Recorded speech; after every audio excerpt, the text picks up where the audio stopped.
I don't know if I've seen a better balance of tone in a movie this year, quite like I saw it with Twinless. I've been super excited for this movie ever since it premiered at Sundance to rave reviews. This is one of the bigger breakouts of this year's Sundance, I would say. There was a lot of talk surrounding it because of some illegal streaming issues, but also just because people were loving it. So I immediately noted it as one to watch and look out for. I'm a fan of Dylan O'Brien. One of his more underrated movies, Love and Monsters. If you haven't seen that one, watch it. It's an adventure gem from a couple of years back that not enough people talk about.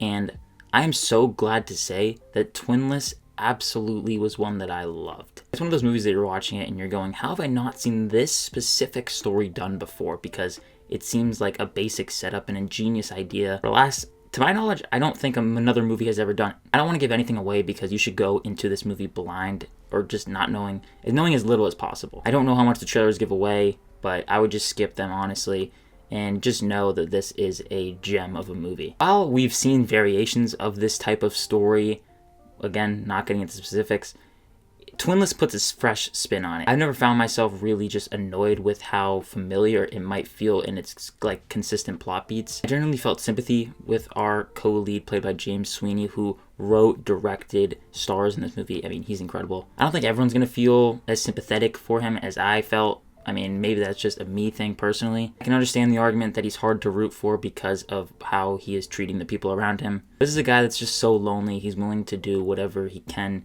just to feel some sort of connection with someone. I really think that Twinless just did a great job at showcasing how far someone is willing to go for just happiness. The humor is super dry, which I loved. It has, like I said, probably the best balance of tone I've seen in a movie this year.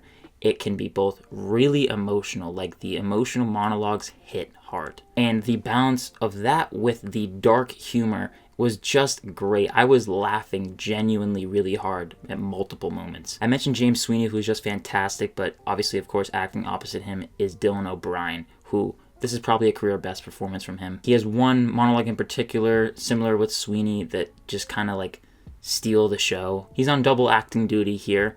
And while we see more of one part of the person that he's portraying than the other person, he delivers on that kind of not being the smartest guy, but someone who really struggles to control their emotions and in their grief kind of just struggling to figure out what life looks like after losing someone so important to you, and just seeing it all unfold in the movie. It was emotional and heartfelt, and it just hit all the right notes. I also don't know how I haven't already talked about the fact that the first act of this movie is wildly unpredictable. The title card doesn't happen until about 20-25 minutes into the movie. It sets up one movie, and then title card happens, and you're like, oh, this is something else. And then once it all starts to click, you're like, oh my god.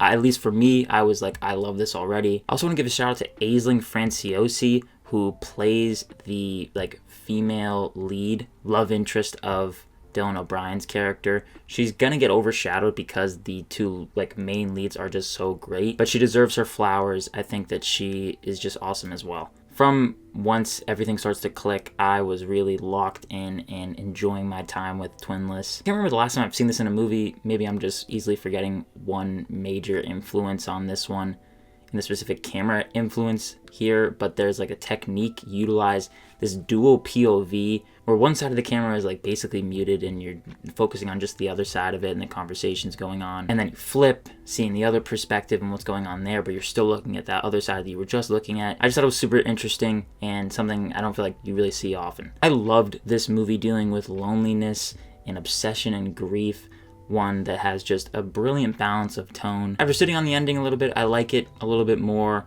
It was kind of hard to figure out where would be the perfect ending, but I liked where they ended it. While it kind of hits all the usual plot beats you're expecting, I just think how it put the fresh spin on dealing with something that, without getting into spoilers, you kind of can't tell anyone about. It's funny and heartfelt and charming. This is a winner. I'm gonna give Twinless a B+, and I would recommend seeing this one in a theater.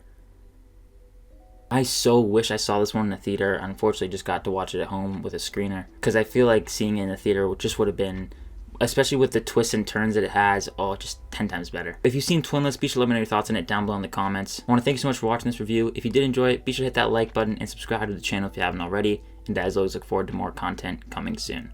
My name is Ben, people call me Meter, and I'll see you guys in the next one.